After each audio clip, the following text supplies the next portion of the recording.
Welcome to Instruction Discussion, our weekly look at the latest topics and trends in education affecting schools here on Long Island and schools around the world.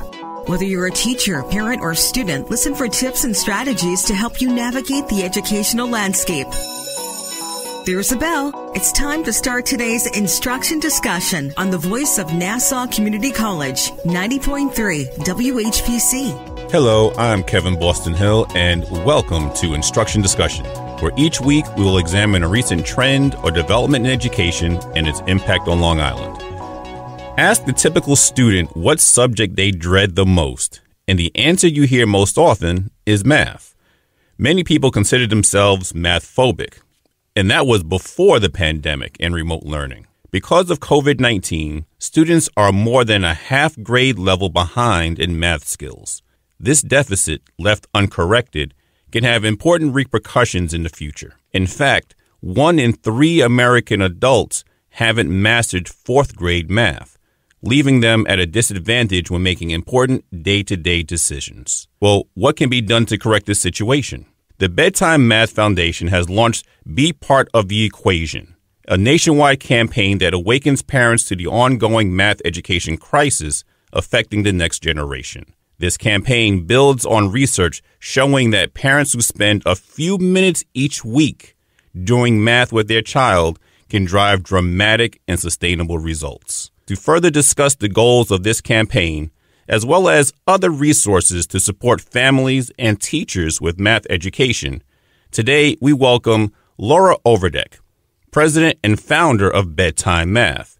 Welcome to Instruction Discussion on 90.3 WHPC. Thank you for having me. The last time that you were on the show, we were discussing bedtime math's use in an after-school setting. So remind our listeners of the purpose of bedtime math and some of the things that they can expect from its usage. Sure. Well, bedtime math is just doing for math what we have with the bedtime story. You know, people know to read to their kids. They love doing that. It's a time-honored, beloved tradition. But we don't naturally do that with math. So I started bedtime math 10 years ago, basically based on what my husband and I would do with our kids, which was to do a funny little math story with questions at night after reading a book. And friends encouraged me to share it.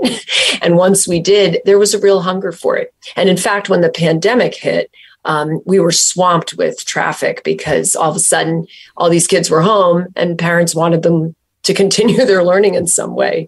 So what it's really pointing out, and it ties in with our new campaign, is that kids spend a lot more time awake outside school than in it. And that's why it's so important to keep the learning going and to be aware of what your kids need. So, let's actually continue with that idea of taking the bedtime story and using it in a math setting, because there are a lot of parents who probably think of themselves as being math phobic or I don't have the skills to be able to teach my child the math or to support my child with the math that they're learning today. So just how easy is it to make that transition or to utilize that strategy of telling the bedtime story, but in a math way? Well, in the case of the app, it's all right there. The parent can just read it to their child, and it's a funny story, and then there are questions of different levels. But this gets to a bigger issue, which is that we have to remember this is elementary school level math, and we all graduated from elementary school. We all can do this. So we're really saying with this new campaign, Be Part of the Equation, we're saying to parents, you can get involved to figure out how far behind your child is. And you are able to do this because you have the capability. You just have a mental block against this math. And that's because of decades long ways in how we teach math. We know that adults are nervous about math. I mean, again, restaurants now calculate the tip for us, and that is a 4th grade math skill. But I truly believe that if adults actually dive into math with their kids again, they will see that they can do it. They can learn it. And we really want that to happen. So let's talk to us a little bit about this new campaign. Exactly what is it that Be Part of the Equation is trying to accomplish? What was the impetus to actually bring it about, and what is it trying to accomplish? Well, the impetus for it is that kids are 5 months behind in math skills nationwide. But if you survey parents and ask them how their child is doing in math, 80% of parents think it's all fine. So there's a real awareness gap there. So the first step with this is just to get parents to basically to size it up for themselves. The easiest, simplest first step on our website is to give your kids these 10-second math checkups. And what that is it's quick, easy questions you can slide into casual conversation with your kids. And it enables you to see whether they can do a certain math skill on the fly. So for example, grandma is 68 years old. When was she born? Well, kids love to wrangle with that, but you as the parent can see if they can do 4-digit subtraction, which is a really important mid-elementary skill. We have all kinds of these, everything from really knowing how to count, like starting to count at 6 instead of 1, all the way up to brain teasers that are really algebra. And any parent can do these. Any parent can weave these in while talking to their kids. And how can parents really take advantage of this particular app? Where can they find this app? The Be Part of the Equation campaign, it actually directs everybody to the website, which is bepartoftheequation.org, all one word. And if parents go there, it starts small with talking to your kid. If you then feel you need more, how to talk to your teacher. We give examples of questions to ask. A lot of parents are intimidated or they're worried that they'll be seen as a pest. Parents should never feel like that. You are your child's advocate. And if your child is stuck, school is going to keep moving along without them. And it's your job as the parent to be able to hop on it and figure out how you're going to fill those gaps. So do you have any particular examples off the top of your head of those types of questions? Is there a particular, maybe like a script that is presented that parents can follow when they are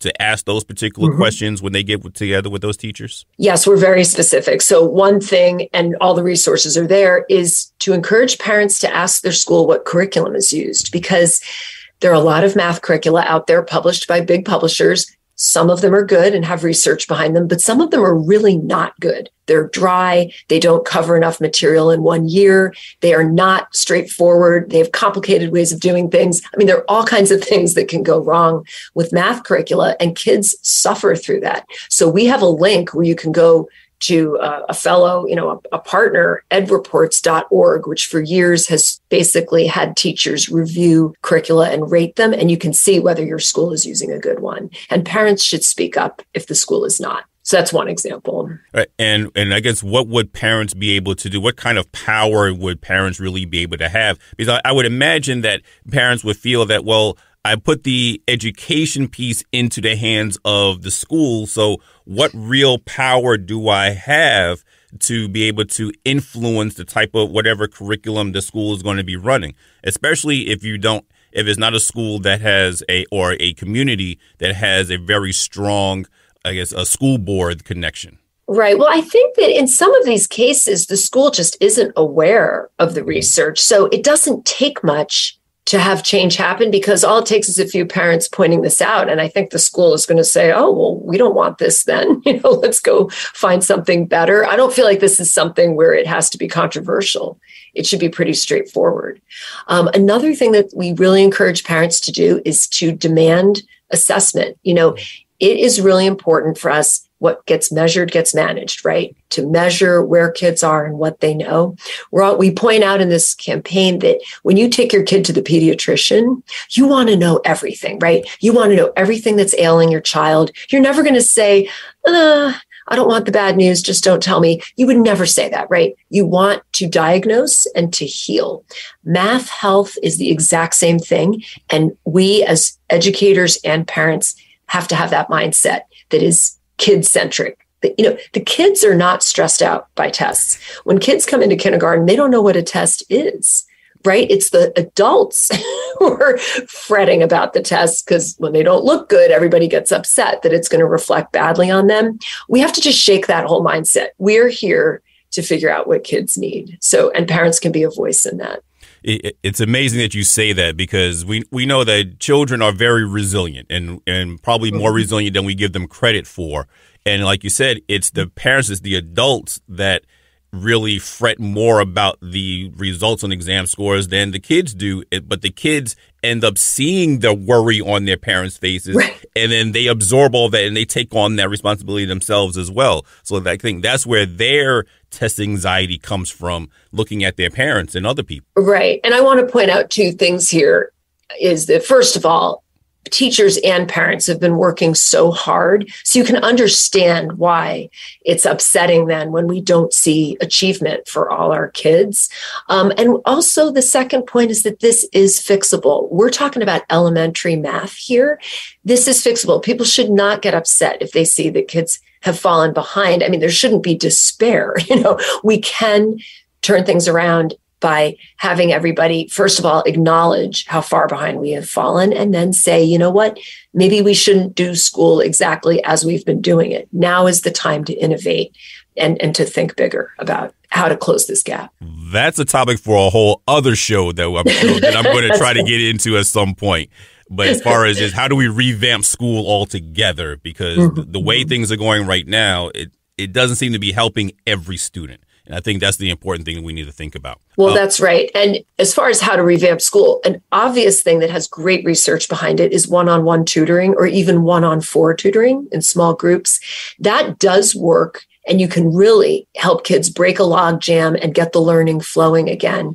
The problem is it's really hard to ramp that up just to have enough adults to go around to do it. So this is where a parent can have all that power themselves, because a child gets only 1/25 of a teacher's attention in the classroom. But when you're home with your parent or caregiver, you're getting 100%. And that's where the real learning can happen. And I'm glad you mentioned that, because I mentioned in the open that parents need to only spend a few minutes each week doing math with their children to drive dramatic results. I guess that's what this new research is saying.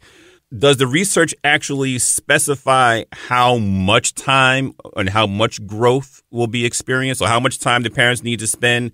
And does that correlate to a certain amount of growth? It does. And what's so interesting is that in this study, some kids and parents did bedtime math, as an example, every day, and others did it only 2 or 3 times a week. Both groups moved the kids ahead a good 3 or 4 months in math skills in just 1 year. And what's interesting about that is that even the group that did it slightly less often had almost the same results. And the theory is that it's because it just changed how people talk about math in the house.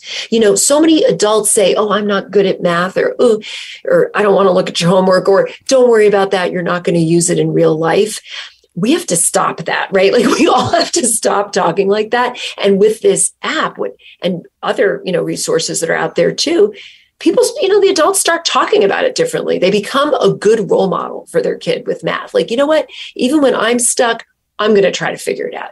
Kids need to see the adults saying that, and that's very powerful. You are listening to Instruction Discussion on the voice of Nassau Community College, 90.3 WHPC. My name is Kevin Boston Hill, and our guest today is Laura Overdeck, president and founder of BedTime Math. So, are we really talking about reviewing math, or is it more just being on the side and talking about math in just a different way? Because that way we don't necessarily have to know the formulas and everything like that, but you're really just reinforcing how math is seen on a daily basis. Yeah, I think the best way to put it is it's having a positive fall forward mindset that helps two things. One is casual talk about math, and the other is when your child's actually doing homework or stuck on a topic, being able to just ask questions and have the child figure it out. One thing that's interesting is when kids get an answer wrong on something, and it's best for the adult not to say, oh, that's not correct, or that's wrong, and to jump in with that. What they should say instead is, how did you get that? Without even revealing yet whether it's right. Just say, well, how did you get that? Because when kids then talk through their reasoning, they find their mistake themselves. And that is, first of all, very confidence building. And secondly, it actually gets the parent off the hook a little bit, because the child walked through what they did to get to the answer. Math is a journey to the right answer. And the other thing too is when you're talking about this at home, there's no time pressure.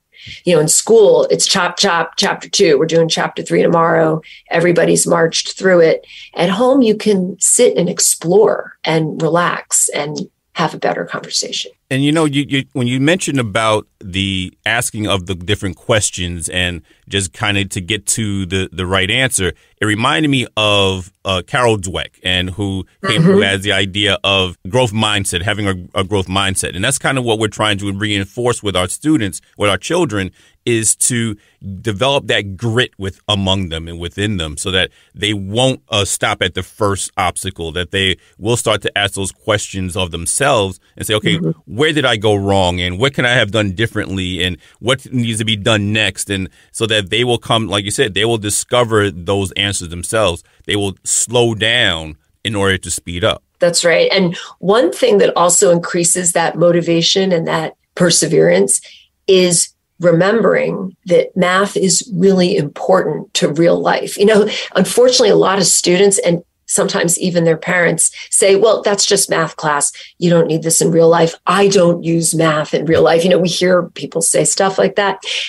There is nothing further from the truth. When you're an adult navigating life and trying not to be taken for a ride, math is important. Knowing whether that warranty is a ripoff, knowing whether the annual Netflix subscription is better than the monthly one, really just being somewhere on time, like all of these things, you're actually doing math, not just to survive, but to thrive and be successful. And, as an adult, you don't want to be math roadkill, right? You don't want people taking you for a ride. You want to know how to think on your feet. We want to pass that on to our kids. So that also is part of that conversation at home, that, math is important. Math's going to make you a star when you're an adult. And so you want to get good at this.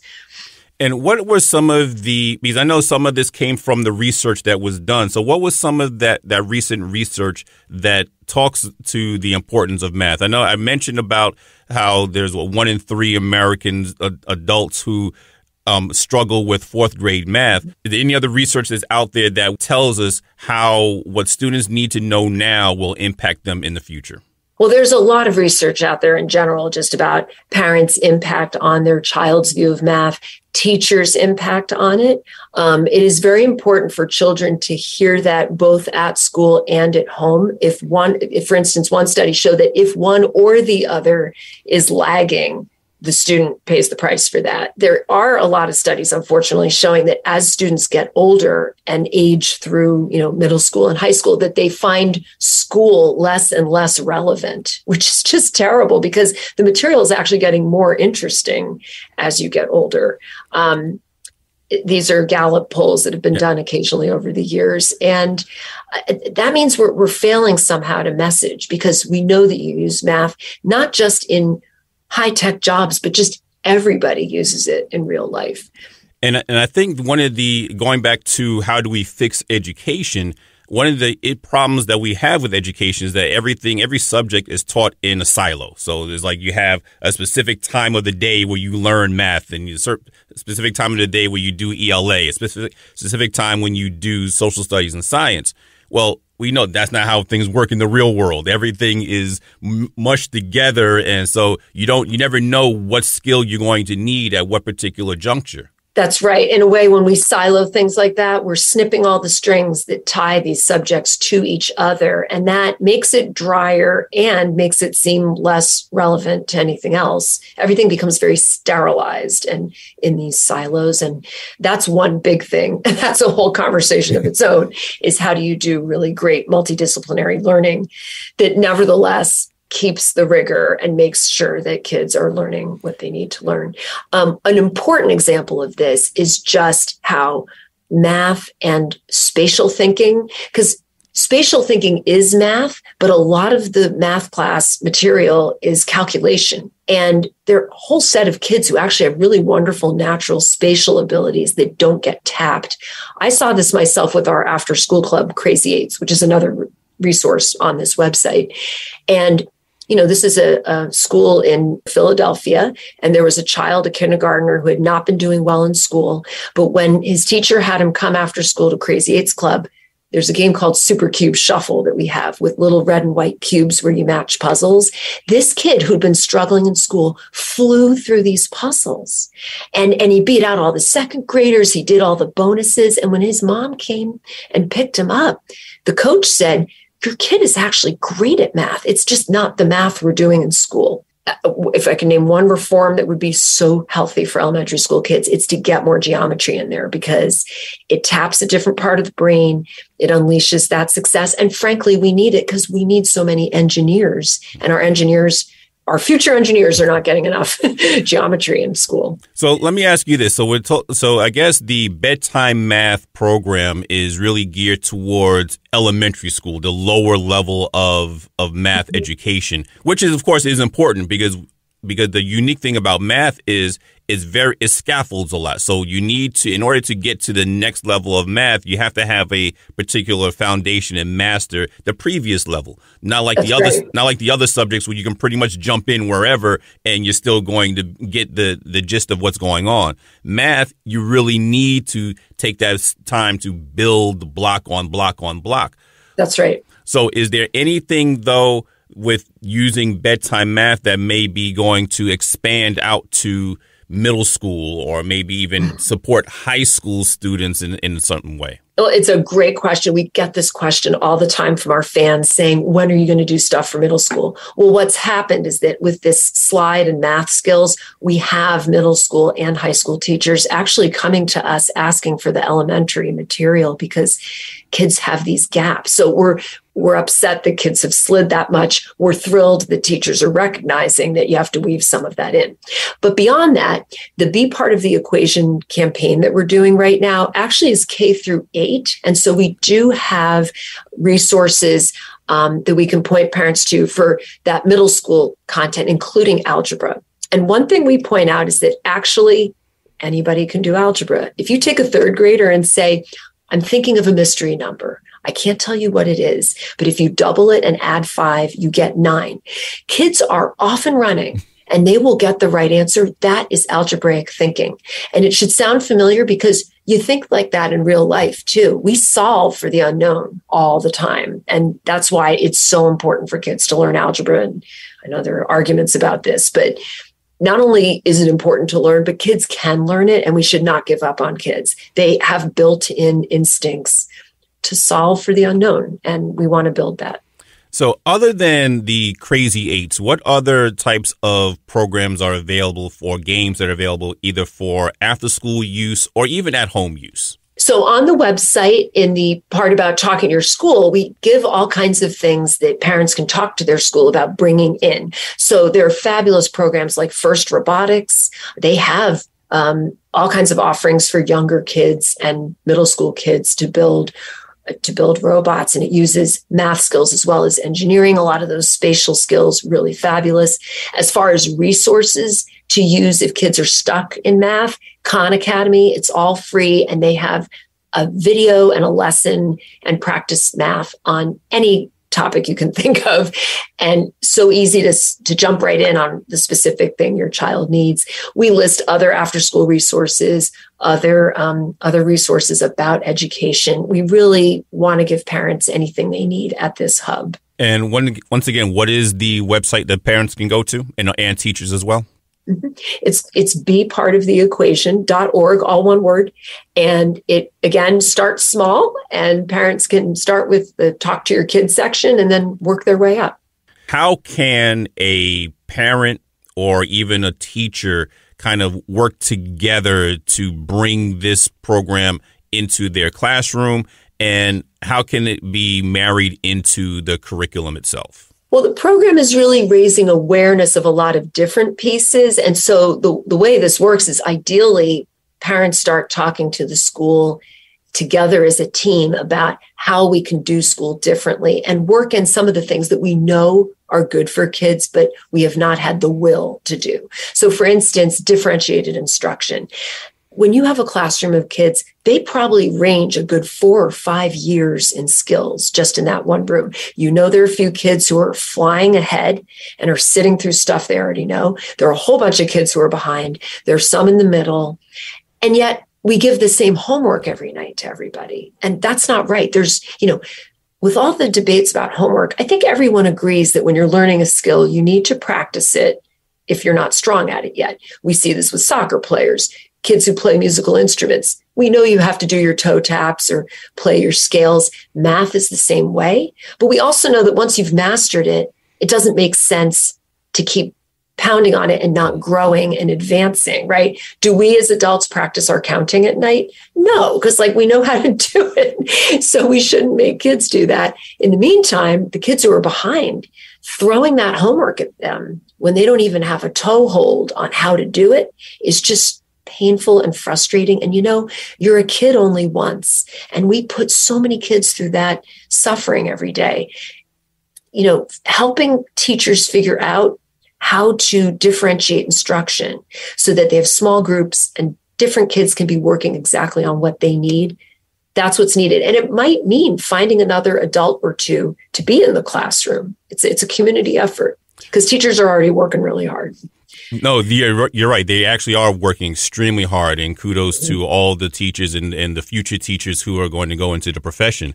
So I guess what we're really trying to say here is that the whole Be Part of the Equation campaign is really about how do we strengthen the conversation and the relationship between teachers and caregivers and parents and community members as well. So you're really bringing the entire community together, and not just around math, although it's focused on math. This campaign is focused on math, is not just bringing them together around math, but really around life skills. That's right. Because we want to prepare the kids. I mean, the thought that, there's this whole generation, particularly the 2 or 3 years of kids who were in younger elementary when the pandemic hit, they've been hit the worst. Now they're advancing into upper elementary and they are really behind. A 5th grade teacher we work with at BedTime Math explained how at the start of this past year with her 5th graders, she had to go all the way back to 3rd grade fractions, like what is a half and what's 1/3, and work her way through. Now, what's interesting is that because she drilled in on the basics with everybody, by the time they got to adding and subtracting fractions, they were flying because everybody's gaps had been filled because she had to start at the beginning. That's the power of making sure that kids' skills are all filled in, so they have a strong foundation. But the issue is that in a lot of cases, if a whole school has slid, no particular parent thinks there's a problem because their kid's the same as all the other kids. And we have to remember that we are sliding behind kind of long-standing benchmarks for what kids should know at a certain age. So if you had to leave our audience with one final thought about the importance of investing in math education for children's academic success, what would that thought be? Math is really important to real life, and you as a parent can signal that every day to your child. And that's what's going to make your kid excited about math and want to embrace it and want to excel at it. And it really is a mindset. And with this campaign, we hope to awaken parents to that even a parent who does not love math can raise a child who does. Well, thank you for those pearls. And again, thank our guest. We would like to thank our guest, Laura Overdeck, president and founder of BedTime Math, for coming on to our show today. Well, thanks so much for having me. Once again, my name is Kevin Boston Hill, and thank you all for listening to Instruction Discussion right here on the voice of Nassau Community College, 90.3 WHPC.